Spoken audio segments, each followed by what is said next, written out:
In today's video, I'm going to be picking every single Big Ten college football game for the 2025 season using this beautiful website, Playoff Predictors. We're going to be going through picking every single game. I'm not kidding. So I'll say what I usually say, and that's that I'm not going to be able to give the same crazy in-depth analysis I might give if this game was during the regular season or in a different video. We're going to go kind of rapid fire, especially for a game like Western Illinois to Illinois. It's not going to be an upset most likely, and so we're not going to spend too much time talking about it. Penn State and Oregon aren't losing those home games either. We'll go through, we'll pick every game. It'll be a blast. So without further ado, let's just get into it. We've got Ohio at Rutgers, the defending MAC champions led by Parker Navarro. They do have a new head coach in Brian Smith, I believe is his name. I apologize if I got that wrong, but Rutgers with a clear identity under Greg Schiano. I expect them to be up for a game like this and to have no problems. Same with Minnesota against Buffalo, kind of in a similar tier or genre as Rutgers in terms of the position they're in. I am a little bit higher on Minnesota this season, but they shouldn't have problems at home. I don't think Wisconsin's losing to Miami of Ohio either, even though I might be a little bit lower on Wisconsin and the Fickle thing.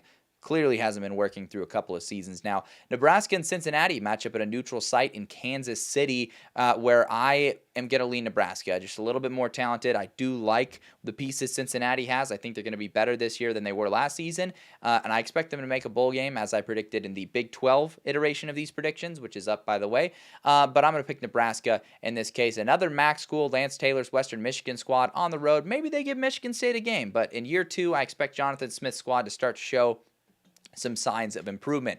Massive, monstrous game. One of the biggest games of the regular season, arguably. Texas at Ohio State. I've talked about this one in the SEC predictions video. I'm going to lean Texas for now. They've just got a little smidge more of certainty than Ohio State with Arch Manning, with the pieces they have on the defensive side of the football that I just think go a tad bit deeper this year. And, of course, the staff continuity, which I trust. Ohio State, just so much newness in a game like this, even though they're home. I'm going to slightly lean Texas. I reserve the right to change my mind when week one comes. I'm super pumped for that game. I think Purdue gets the home win over Ball State. They're not going to be as bad as they were last year, which is one of the worst teams and arguably the worst. Probably not even arguably, the worst power conference team, I'd say. They're guaranteed to be better than that this year. I guarantee you Purdue will not be as bad as they were last season. And that's not saying a whole lot. But Ball State is also not very good. Mike Removich taking over as the head coach there. Probably going to be some growing pains. Not very good teams. I spent way too much time talking about Purdue, Ball State. Northwestern travels to play Tulane. I really like Tulane. I love the portal additions. Caden Simonza, very high on them as a team. I think they can get the home victory as they've been able to. They've been able to take down power conference opponents that come into their building. FAU, the run and hoot offense led by Zach Kitley, his first season at Maryland. Maryland's a team that I'm not super high on, but at home against FAU, I think they'll get the job done. Old Dominion's been known to pull off a shocker in the non-conference every now and then. Indiana, just going to be too talented. I like Jason Eck. Shout out him at New Mexico. They're not beating Michigan. Washington at home against Colorado State. Norvell and the Rams getting caught in a bit of a transition year. And then we've got an interesting one. Utah at UCLA in the Rose Bowl. Nico's first game as the starter. UCLA with some staff shakeup. They bring in offensive coordinator Tino Sunseri. There's some things to like about this team.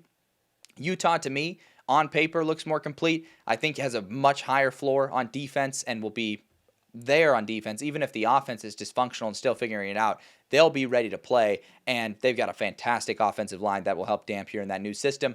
I think they get off to a 1-0 start and beat UCLA, as I picked it in the Big 12 video. In week two, we've got quite a few either FCS games or games against inferior opponents. I love FIU. I think they're going to be a solid team in the CUSA, but they're not going to be testing Penn State. Give me Wisconsin over Middle Tennessee.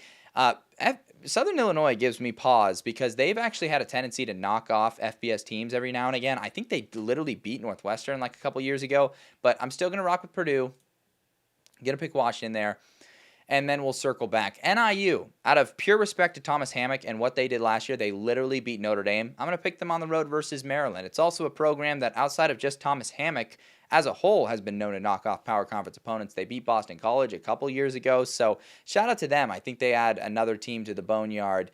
Illinois at Duke is actually a pretty big game in terms of fringe college football playoff contention. I actually think Duke gets it done at home early in the year. It's a team that people love to doubt, but Darian Mensah is a great quarterback. I think they've got a very high defensive floor. Yes, Illinois' got the continuity and returning production, but tough game on the road. I think early in the year they could get got. by a team like that. I think Illinois has some flaws last year that they didn't fully address in the offseason because they did have a great season last year. And sometimes I feel like the urgency just isn't as there to fix some of those things in the offseason.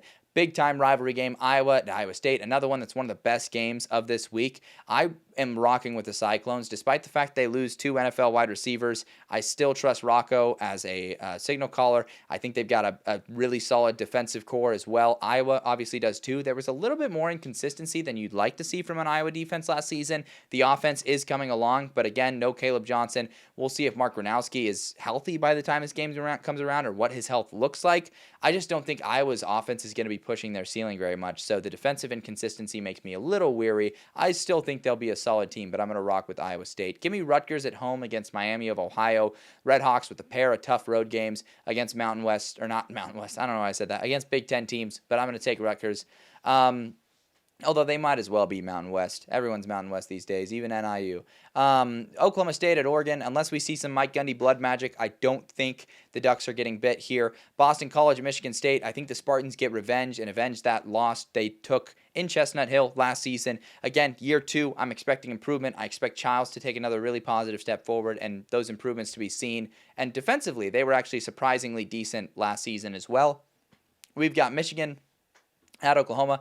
One of the biggest non-conference games of the year, just in terms of the brands that are clashing and in terms of what it means to both these programs. Oklahoma as the home team with their defensive upside, with the weapons they added, John Mateer, Jaden Ott. There's so much to like. I think they'll get the job done, especially against a Michigan team early in the year. Bryce Underwood probably still learning and adjusting to Chip Lindsey's offense. I feel like that's just a very tall task early in the season. Going to be probably a low-scoring defensive battle, I would imagine, unless like Mateer's got things really clicking early. Georgia Southern at USC. Georgia Southern going to be a Sun Belt title contender this year.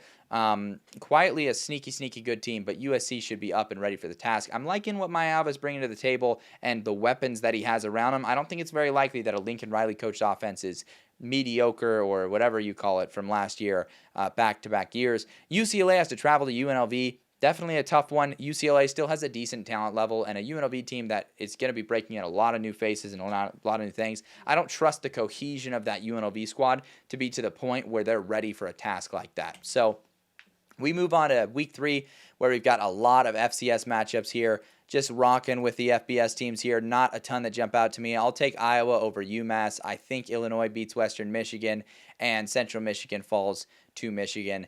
Again, love Jason Eck in New Mexico. I think there's going to be some great things with that team this year. They just have some tough non-conference games. I don't think this is the year they take out UCLA, but kudos to New Mexico for scheduling tough in the non-conference. Oregon on the road versus Northwestern. It is a weird game early in the season, but the Ducks should be just fine in this one. I believe Northwestern's still playing at that temporary location of a stadium. Wisconsin will not be shocking the world and beating Alabama. Again, there's been dysfunction early under Luke Fickell, and I don't think they're going to be able to pull one against an Alabama team I'm very high on this season. USC at Purdue shouldn't have any problems. Ohio at Ohio State. Buckeyes should pull off the win there. Kind of an interesting non-conference game. Minnesota at Cal definitely became considerably less attractive of a matchup when Cal had that weird portal exodus in the fall. I think Minnesota will be favored in that game. They should come out on top, even though Cal has fared decently in the non-conference, especially under Justin Wilcox historically. That takes us to week 4. Iowa on the road versus Rutgers. Rutgers, a team I like, a team I trust, a team with a strong identity. But Iowa also has all of that, and it just feels like Kirk Ferentz's squad is just a vision of what, at peak efficiency, Greg Schiano can hope to accomplish in the long term. And in this case, I think Iowa will have woken up a little bit with that first loss against Iowa State. I think we'll see a clearer identity from them, whether that's the defense returning to form or maybe the offense showing us even more things to like, and that running game, picking up where it left off. Big time matchup, Illinois at Indiana. At this point, I've already got Illinois pinged with a loss, and I really like Indiana. I love the additions they made this offseason. It really feels like Cignetti did the exact next step of progression, which is keeping a lot of the great pieces last year that really worked, like Elijah Surratt, some of those great offensive linemen and defensive playmakers, and then just added another layer of a nice transfer portal class. Fernando Mendoza coming in at quarterback I really like, and I believe Roman Hemby being added to that roster as well. They're in a fantastic place with all their playmakers. Civil War game, Oregon State, when they are at peak efficiency under Jonathan Smith, when they were at peak efficiency under Mike Riley, they could test the Ducks any given year with the talent level they were able to achieve. They're not there right now. They are in year 2 under Trent Bray. They did have some nice additions. The NIL is obviously increasing. The investment is there. But the Ducks, with the way they're operating, in order for the Beavers to have a shot at cracking them with an L in a given year, they've got to be at peak efficiency. They're not there right now. So the Civil War, I think, will be pretty lopsided, especially in Autzen. But who knows? The Ducks had a slow start to last season. Idaho and Boise State kind of took them down to the wire. So maybe in an outlandish scenario, Oregon State can do that, but it's been a while since they've won in Autzen. Michigan State travels to play USC. Again, I'm buying the Trojans this year. I think they get the victory. And Jonathan Smith, familiar going into that stadium from his time at Oregon State, actually. Kind of funny to see those two logos next to each other, with Michigan State having poached the Beavers coach a couple years ago. Maryland at Wisconsin. I think the Badgers get the home win. I'm not terribly high on either of those two schools, but Badgers at home, that makes a lot of sense to me. They're still a decently talented team that just gets a really tough schedule draw, as we'll see later in this video. Notre Dame at home, they're not going to lose to Purdue. Michigan and Nebraska is an interesting one to look at. Definitely think Nebraska's got some interesting things this year. I'm not super confident on how their defense will look. This is the first time that Matt Rule's ever lost a defensive coordinator via poaching in his third season at a school, and I just think it's going to be a tough adjustment curve. The Holgorsen offense could have some troubles moving the ball against Michigan. It wasn't all sunshine and rainbows when Holgorsen took over at the end of last season. I think that's something people forget with Raiola and company. So give me Michigan to get a nice road victory, bit of a bounce back win from that early loss to Oklahoma. We got the Apple Cup. Washington State, unfortunately, got shredded this offseason. I really do like Jimmy Rogers. I like the South Dakota State All-Stars he added to the team, essentially. But Huskies, talented. I love DeMond Williams. I think Washington's going to be a pretty formidable opponent this year. UCLA travels to play Northwestern. I do like a lot of the things Northwestern did this offseason, including adding Preston Stone, Griffin Wild. I think they've got the potential to actually have like a potent offense this year. So give me them over UCLA. I think they could get a win there. UCLA, obviously a team I'm not super high on. I think the learning curve with Nico could take a little bit. Like I mentioned, I do like that OC hire, but I'm just not terribly confident in Deshaun Foster as a head coach in UCLA this season.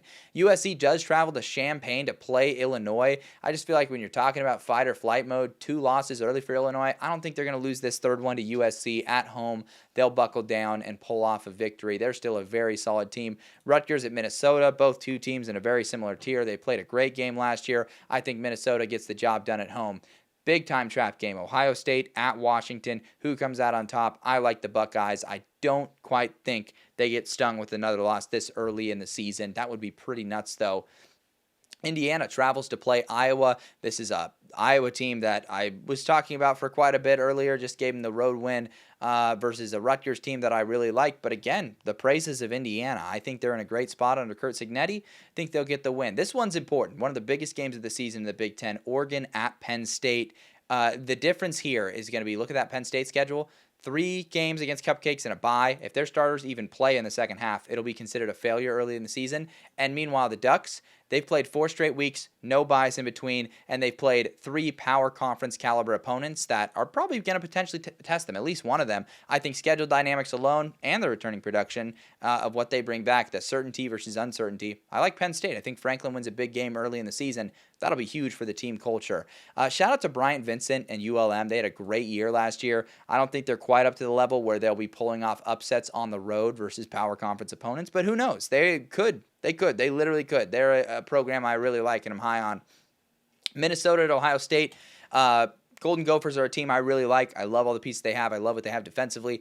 They're not quite to the point where they're going to be pulling off upsets at Ohio State. Illinois should take care of business against Purdue, even though they suffered a scare against them last year. Penn State at UCLA is kind of a weird road game, kind of a letdown spot after a massive game versus Oregon, but I don't think they'll let us down in this case. Wisconsin at Michigan.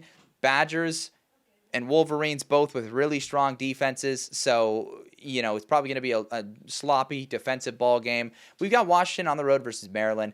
Talked about what Maryland's going to be breaking in this year. They're going to be breaking in a new quarterback. They're going to be breaking in a lot of new skill players. They've got an offensive line that just got shredded this offseason. So much uncertainty. It could be legitimately disastrous. I do trust Mike Locksley to a degree to field a certain level of competence on offense, but like I said, Washington is a very talented squad. I love DeMond Williams. I love those weapons he has. I think there's going to be a lot more consistency on defense as well in year 2 under Fish, so give me the Huskies there. Michigan State travels on the road to play Nebraska in a big game here.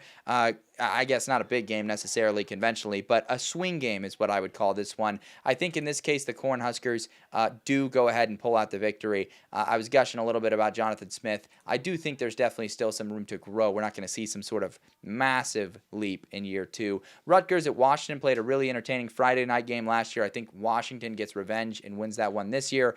Penn State should hand Northwestern an L. An intriguing game with Illinois playing host to Ohio State, but I do think the Buckeyes will get up and be ready for this game. Maybe Illinois can keep it close like they were able to against like Penn State last year, but I'm still seeing a Buckeyes victory. This game is going to play into the Buckeyes' strength next year, which will be trying to shrink the game, not necessarily trying to light you up, especially if Sayan's maybe having a learning curve early in the year. But don't get me wrong, I think the Buckeyes will get to the point eventually where they can torch you next season. They're just, especially early in the season, there might be a little bit of a curve to that. Nebraska on the road versus Maryland is a tricky game for the Cornhuskers, but I do trust this team enough to be able to go and get the job done there. Obviously, I'm not super high on Maryland. I'm sure you can see that from these picks already. Minnesota at home versus Purdue should be a win. Poor Purdue. Like I said, I think they will be a better team this year, but I'm just not sure if I can trust them in many conference games. We'll see if I end up giving them one. Indiana at Oregon, intriguing. Ducks have some things they definitely need to figure out this year. Dante Moore, also a young, very unproven signal caller as well, although I guess he's technically not young anymore. He's like a junior year eligibility-wise. But give me the Ducks at home. It's tough to beat the Ducks, especially on the road. And even though I really like Indiana, that's a bit of a stretch, especially when we saw those performances they had versus Ohio State and versus Notre Dame. They're still a little bit behind the eight ball in terms of top tier contenders when they play them. Michigan travels to play USC. This game was a classic in Ann Arbor last year. I think we're going to get another classic, but we're going to get one where USC comes out on the right end of it. They lost just by the skin of their teeth last season. And like I said, I'm buying the defensive rebuild for USC this year under D'Anton Lynn, and I think that's one of the things that will be key is their defense stepping it up, which their defense actually played decently well against Michigan last year, which comes with the catch that Michigan's offense was really horrible last year, so not exactly a huge accomplishment. Iowa on the road versus Wisconsin. This is one where I think we could see the Badgers steal one. Iowa, maybe early in the season, this is going to be one of those low-scoring, classic Big Ten West games, although Iowa did kind of beat the tar out of Wisconsin last season, but doesn't necessarily transfer directly over into the next season. Wisconsin's not all bad. I have bagged on them a little bit this year. I expect them to pull out some wins in conference play, and I think this is a spot I'm comfortable picking the Badgers. UCLA at Michigan State. I like the Spartans at home here in that one. Like I said, the development of some of those young guys on the team, I think, is going to come in handy for those guys this season. Nebraska on the road versus Minnesota, another big-time swing game here, and I think Minnesota is going to get the job done to get to bowl eligibility at 6-1. That actually drops Nebraska to 5-2. So that's just their second loss. Nebraska, kind of a lighter start of the schedule. Again, the Michigan game is kind of tough, but outside of that, they're going to be favored in just about every game. So a chance for a really nice start for them. Michigan State has to go on the road to play an Indiana team that I obviously really like. Northwestern, I think, racks up another victory. The Ducks, another weird road game. Talk about the year of weird road games for them. They have to go at Rutgers after a home game. That is quite a swing, quite a travel distance for them. I mean, you look at these travel distances, at Northwestern, at Penn State, at Rutgers, and then I guess they get kind of saved a little bit late in the season, but that's tough. I'll still pick the Ducks. I don't think we're going to get hit with too much weirdness, though, although we did see last year Ducks nearly got beat at Wisconsin. So it's not impossible for them to lose a weird road Big Ten game, even though they're coming off an undefeated regular season. Maryland at UCLA. This is almost where I'd be tempted to pick the Bruins. I will. We've got the Nico thing going, the Nico upside. We've got some skill players they did add. There's some investment there. So I do see the vision with UCLA at least winning a couple Big Ten games here and probably pushing for a bowl game. So probably let my picks reflect that. Washington at Michigan, another key swing game in the middle of this conference. I think the Wolverines avoid what would be their third loss at this point in the season, taking out the Huskies. Ohio State at Wisconsin, tricky, tough, scary game, but the Buckeyes historically, especially recently, they have had no issues against the Badgers, so I do think they actually get the win there. Then Penn State at Iowa, another one, tricky. This is like another kind of weird trap game. USC at Notre Dame is going to be a big one. Give me the Fighting Irish to beat USC, and then Give me Penn State to avoid a letdown and take out Iowa. Dropping Iowa to 3-4 in these predictions. I don't think they're dropping to 3-5. No offense to Minnesota in this case, but handing Minnesota their second loss, I think Iowa would get the job done at home in this case. To avoid dropping to 3-5, I don't think there's going to be like a crazy sort of fall off there. Even though Iowa, a decently tough schedule. You talk about Iowa State, Indiana, Iowa, or Penn State, Minnesota. That's a tough slate to start the season. Give me Indiana at home, getting the victory against their former OC. Michigan at Michigan State. Kind of tricky, huh? I'm going to pick Michigan State in this one. I think when the Spartans are up and running at peak efficiency or close to it, I think they can pull off the win over Michigan every now and then. And I don't think Michigan's just going to be completely upset or foolproof in just 1 year. There's still going to be some offensive inconsistencies. I could see them losing a weird game here and there, and that's why I'll pick Michigan State there. Give me Rutgers to take care of business versus an inferior Purdue team, and actually would be their first conference win. That is a tough opening slate to conference play. Nebraska hosting Northwestern should be a nice victory for them to drop Northwestern. Give me Oregon, the home victory over Wisconsin. Not going to be as close as it was last year when Oregon had to travel to Madison.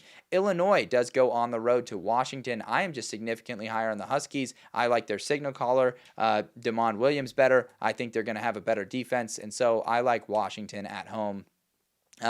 Penn State at Ohio State, going to be a massive game in the regular season. I think the Buckeyes go out and get it done. I just think that in this case, Penn State's not going to have as many dynamics working for them. They do come off of a bye for that game, but let's check. Ohio State also coming off of a bye. So both teams coming off of a bye. It's going to be a massive game. Ohio State obviously has the talent, and at this point in the year, I think they're going to either have it really figured out or something's going to be really wrong, and maybe they'll have to figure something out. I don't see Penn State marching into the shoe and just getting the job done against a team this talented many times out of 10. They could get this win, especially with the team they have next year, but give me the Buckeyes. Illinois will not be dropping below 500. They should take care of business at home against Rutgers. Purdue not beating Michigan this next year. Indiana at Maryland. Is this the year where Kurt Cignetti's squad maybe lets down versus an inferior opponent? I don't really see it. I think that they performed so well against those teams that were lesser in conference play that I could see them continuing that trend this year. Michigan State, a tough road game at Minnesota. I think Minnesota gets it done to improve to 7-2. That's pretty lofty. Maybe even a little too high on Minnesota. We'll see what their remaining schedule looks like.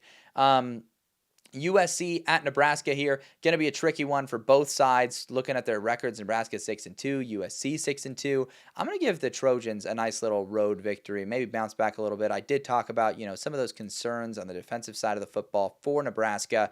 Northwestern at USC, I'm going to give the Trojans another victory there, so you can see them. They'd be firmly in the playoff mix. Big game for both Indiana and Penn State. The Hoosiers have to travel to play the Nittany Lions. I think Penn State gets it done again. We're not going to see the spoiler makers take out the Buckeyes, as improved as I think they'll be this season. Look for Rutgers to get that second conference victory against Maryland. Nebraska at UCLA. Tricky game. UCLA beat Nebraska last year. Why not keep it going? I think we could see a bit of a rivalry start to develop and hand UCLA another win with a team I probably disrespected a little bit with my early picks. Oregon, I think, beats Iowa. I just don't see a scenario with Iowa's style of play where they're going to take out the Ducks. Washington on the road versus Wisconsin. Definitely a sneaky game, kind of a trap game. Why not? I'll rock with the Badgers. Washington could be prone to some inconsistency this year with some of the young players that are asking to step up, but I don't think they're going to lose to Purdue. Minnesota at Oregon. I'm rocking with the Ducks in this case at home.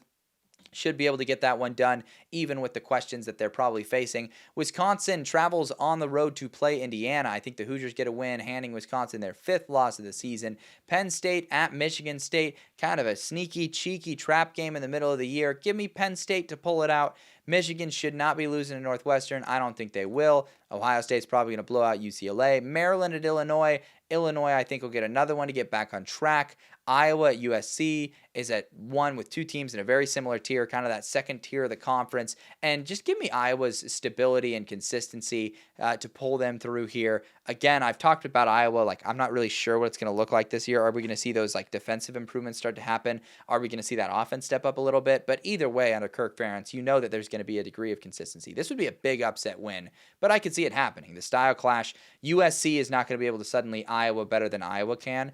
And so in that game, I think Iowa will out-Iowa USC, if that makes sense. They've then got a big home game versus Michigan State. I think they get that win to get to bowl eligibility. If there's one thing I'm certain about in the Big Ten, it's that Iowa will get to a bowl game at the very least. Minnesota at Northwestern, kind of a sneaky trap game for Minnesota, and I'm going to give it Northwestern's way because I do really like some of the things they were able to do, and I think Braun is an underrated head coach, and who knows with Northwestern, man. They're just a complete wild card sometimes. Rutgers at Ohio State, give me the Buckeyes in that one. Nebraska at Penn State. I think the Nittany Lions get to win number 10 with that one. Washington at UCLA, old little Pac-12 matchup. I still like the Huskies on the road in what's not a very intimidating road environment. Michigan at Maryland. I'm going to rock with Michigan. I cannot believe I have not picked Maryland to win a conference game yet. That is actually kind of wild. USC at Oregon is a tricky matchup for the Trojans. I think the Ducks get the win. We've got a little Illinois at Wisconsin action. I'm going to rock with Illinois to get the job done in Madison and get the win there. And that takes us to week 14, starting with Iowa at Nebraska. I've got both at 6-5, so that means winner here gets to 7-5. I'm going to go with the team that's been more consistent as a program lately and give Iowa the win to get to 7-5. I have some concerns with Nebraska, and I think there's a scenario where their season kind of goes like this, and they don't necessarily take that big step forward people are expecting. I'm just kidding. I'm not going to pick Purdue. I'm going to pick Indiana to beat Purdue. Get to 10-2. Maybe Purdue makes it interesting, hosting, a bitter rival at home. But why not? I'll actually, you know what? I'll pick Purdue. Why? Purdue fans don't get much. I'll make them happy here. Everything went so right for Indiana last year. Let's give Purdue the victory. Although, if Fernando, if you're watching this, just ignore that. Pretend that didn't happen. Maryland at Michigan State is another one. I'm going to give Michigan State the win to get them to a bowl game. Again, can't believe I didn't pick Maryland in conference play. I'll remedy that in just a second. Penn State on the road versus Rutgers. Man, I guess I'm picking Penn State, but then I'm making Rutgers miss a bowl game too, and that doesn't feel right either. So I guess I messed this up a little bit. Sorry, guys. Northwestern at Illinois. Give me Illinois as the home team to get to win number 8. Wisconsin at Minnesota is a big-time rivalry matchup. I think Minnesota gets the home win. That makes Wisconsin miss a bowl. USC at UCLA, or the other way around. Give me USC to get to win number 8. And then why not? I do think there's going to be inconsistencies with Oregon. And Washington hosts them this year, and they're a team that has kind of had their number when they've got a team that's really good. So give me the Huskies at home to get a big upset victory. Ohio State, Michigan. I'm going to rock with Michigan. Michigan's beat them the last, 4 years in a row now? It would be silly of me to pick anything else. So I'm actually going to pick Michigan to beat Ohio State. I think Ohio State's going to be supremely better than Michigan this year. But the gap is also closer than it was last year when I thought Ohio State was supremely better than Michigan. And Michigan won. I'm going to continue to pick Michigan. I'm going to pick Michigan all the way up until that game. And I don't care if Ohio State wins by 100 because I've watched Michigan do it several times. I might have picked against Michigan every year for the last 4 years because on paper the Buckeyes look better. In this case, I'm just going to pick Michigan. So things get a little chaotic at the end there. And what we're left with is these standings over here. Ohio State at the top. I'm perfectly fine with that, picking a loss to Michigan and a loss to Texas. Penn State with a loss to Ohio State. That's exactly what I think they'll do. The Ducks with a loss to Penn State and then one random loss elsewhere. That's exactly what I think will happen with the Ducks. Michigan, maybe I was a bit too gracious with them. I actually think they might encounter another loss in there. Would it be crazy for me to pick them to lose to Maryland? Yeah, probably would be, but I'm a little concerned. Let's just go through and then I'll switch stuff up after that. Indiana 9-3. I made them lose to Purdue at the end, which is a little silly, but I did that for Purdue fans. Don't say I've never done anything nice for you. Washington comes out at 9-3. Illinois, USC at 8-4. Probably a little low on Illinois for most people's likings. Iowa right where they should be in the middle. Minnesota at 8-4, and then we've got Northwestern, Wisconsin, Rutgers, UCLA, all just missing bowl games, and then Nebraska and Michigan State sneaking in. And then at the bottom, Purdue at 3-9, 1-8, Maryland 2-10. So with Maryland, I'm not really sure how this happened. I'm not this low on Maryland. So maybe I should flip that UCLA game. Maybe I would flip, like, they pull off an upset versus Michigan, and maybe they don't lose to Wisconsin. And then maybe with Wisconsin, see, it's kind of a mess. Now I've got a 4-8 Wisconsin. I just don't want to be that disrespectful to Loxley. I feel like they get a couple conference wins, and I know their over-under win total is like 6.5. So this one, as far as how close this is to my actual thoughts, I feel like I messed this one up the most. Maybe Washington losing to Maryland makes sense, and maybe I give that one back to Michigan or something like that. No, I don't. I'm not really that high on Michigan either. Maybe that. That's what I'm okay with. Kind of that. So, yeah, it doesn't quite match exactly what I think is going to happen. I think I was too high on some of the teams that I'm not as high on, like Michigan and Washington, actually, admittedly. But Nothing wrong with that. I still enjoyed it. Hopefully you enjoyed it too and got kind of an idea of where my mind's at with the Big Ten this season. Let me know down in the comments. Do you think I'm rage baiting you? What do you think about this video? All that great stuff. Super excited to get this one out there. After this, I've got the ACC, and then I'll either do every Group of 5 conference or we'll do them one at a time. You guys will just have to let me know what you would prefer for that. So that'll be what's next up. Continuing to upload these to TikTok because they've been performing great on there, and appreciating your guys' support. So we'll continue to do that. I appreciate you guys, and thanks for watching. I will see you guys later this week.